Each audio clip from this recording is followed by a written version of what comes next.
J'ai vu que tu avais une spoiler zone toujours dans tes vidéos.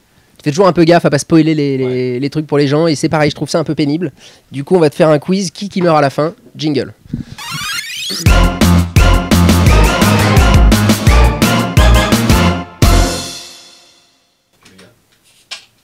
Alors Max nous fait signe que c'est bon, donc ça doit être bon. La solitude, la détresse, toujours. On va commencer facile, donc dans quel film que George Lucas n'aurait pas dû tant retoucher après coup quand même, apprenant que Dark Vador est le père de Luke Skywalker? Robocop. Merci. Dans quelle pierre angulaire de la science-fiction découvre-t-on que cette planète avec des singes était en fait la Terre? La planète... J'aime bien en fait quand tous les mots sont dans la question, quoi.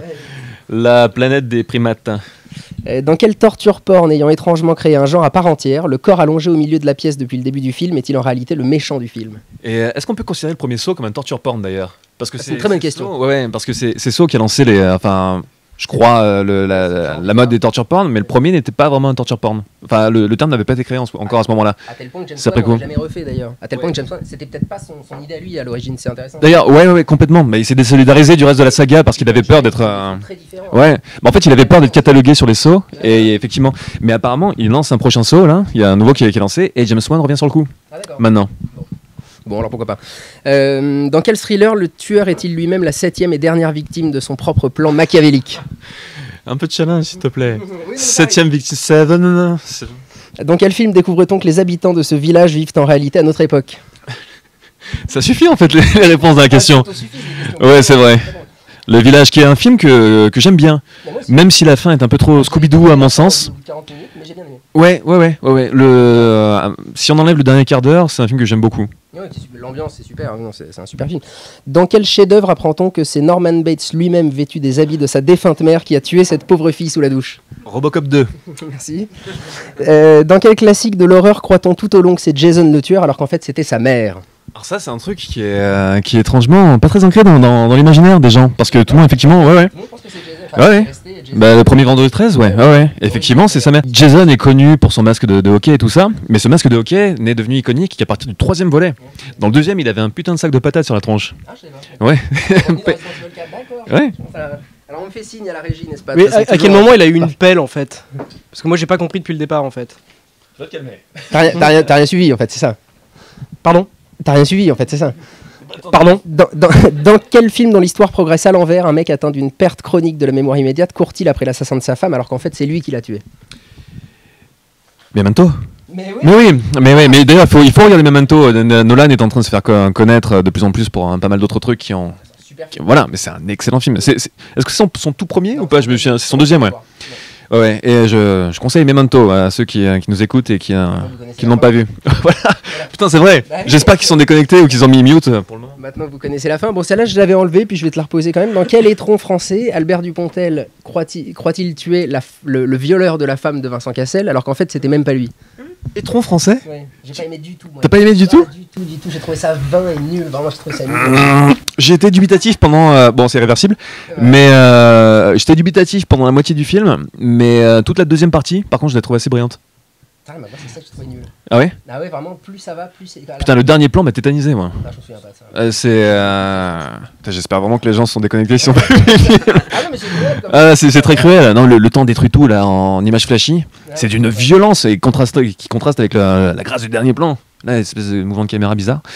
Et non, j'avais trouvé le film. J'irais pas jusqu'à dire que j'ai aimé, parce que c'est pas un film que tu aimes vraiment, ou tu peux pas dire ça, mais il y avait quelque chose vraiment dedans qui était vraiment très atypique.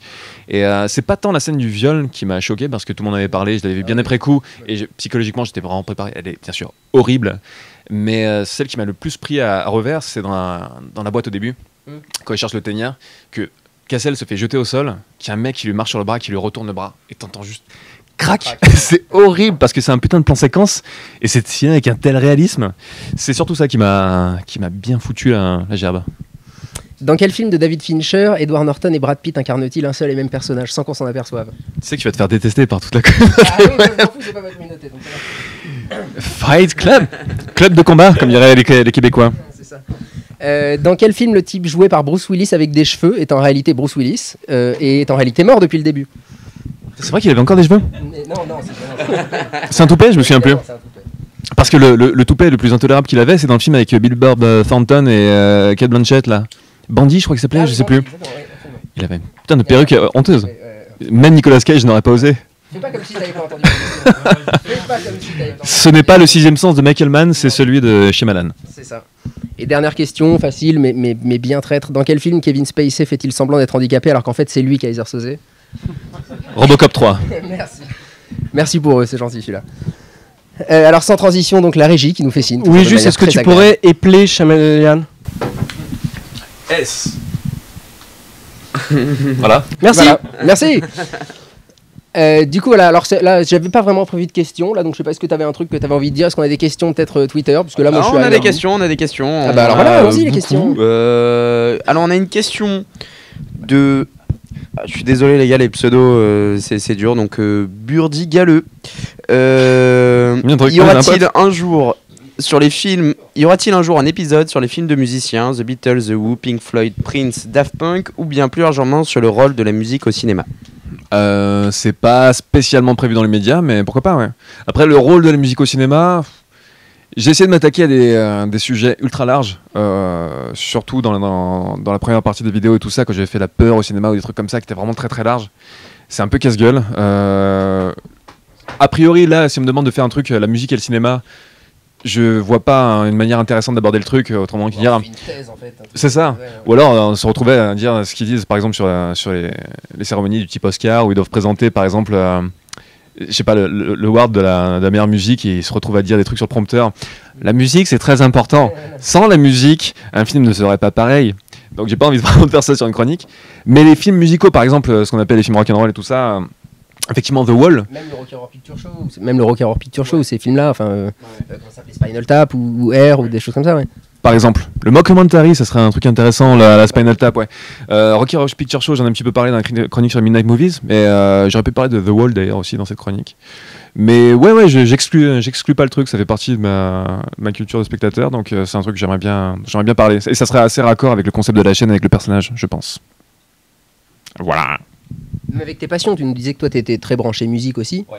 Moi, il y a un truc au ciné qui m'a frappé ces dernières années. Ça va faire chier tout le monde, c'est pareil, on discute entre nous. C'est dans les années 4, quand j'étais gamin, quoi, il y avait toujours des thèmes. Les films avaient des thèmes très forts qu'on peut te rejouer là maintenant et puis tu les reconnaîtrais. Aujourd'hui, c'est beaucoup des textures. Les mecs comme Hans Zimmer font beaucoup des textures, c'est des effets de cordes, des trucs comme ça. Il y a les derniers, la trilogie de Batman, il n'y a pas de thème. Ouais. Tu peux pas chanter le thème de Batman. Bon, voilà. Non, ouais, voilà, mais finalement. Mais qu'est-ce que ça change ça, comme spectateur? Tu penses que c'est une évolution logique? Tu penses que c'est. C'est une question que je me posais pas mal. Une fois, je crois qu'il y avait quelques mois, j'avais fait un statut là-dessus sur la page Facebook d'ailleurs pour demander aux gens quel était le dernier thème musical mémorable que tu peux chanter. Ça fait des dizaines d'années. Et ça fait des dizaines d'années. Spontanément, le dernier, vraiment, et il y en a pas mal quand même qui existent, que tu peux fredonner et tout ça pour pas que tu les connaisses, mais vraiment, je parle des thèmes qui sont entrés dans l'imaginaire populaire. Comment? Le thème de l'anneau du Seigneur des Anneaux. Le thème de l'anneau, ouais. Je pensais aussi à Harry Potter, le thème d'Harry Potter, voilà. Il y a aussi. Il y a un truc de casse-noisette la moitié du temps, en fait. Ouais. Un thème original, quand même. Et Pirates des Caraïbes, un petit peu. Oui, mais tu vois, Harry Potter, si je dis pas de conneries, c'est John Williams qui a fait la musique. Ouais. Bah oui, mais lui qui est issu de cette génération 80, des mecs qui faisaient des thèmes. La manière de faire des films a un petit peu changé. Et je sais pas ce que ça dit de notre époque, effectivement, le fait que ça soit un peu plus bruitiste, quelque part. Oui, voilà. Mais c'est de l'ambiance. C'est un peu compliqué. Après, trouver des mélodies intemporelles, mémorables et tout ça, c'est un petit peu difficile. On va avoir un putain de talent. Il y a vraiment John Williams. Voilà. Après, il y a l'ombre de John Williams et de quelques autres qui planent sur tout le monde. Mais je sais pas à quoi ça tient, ouais. Je sais pas du tout. Je n'ai pas de réponse absolument révolutionnaire à te donner. Si vous avez la réponse chez vous. Avec l'hashtag Tipeee show, dites-le. Avec Samuel qui a une réponse pour nous. Samuel. Dites-le avec une boulette. Absolument pas, juste on a des Québécois viewers qui nous demandent s'il n'y aurait pas une chronique un peu sur eux, quelque chose préparé. Alors a priori non, on va le découvrir tous ensemble, bien sûr. Eh bien figurez-vous que oui, mon cher Samuel. Mais c'est incroyable, et je vous remercie, cette émission est pleine de surprises. Je vous remercie de me servir cette transition, n'est-ce pas? Merde, c'est un métier la transition, c'est un truc qu'on va bosser quand même les enfants, c'est la transition, parce que ça va pas du tout.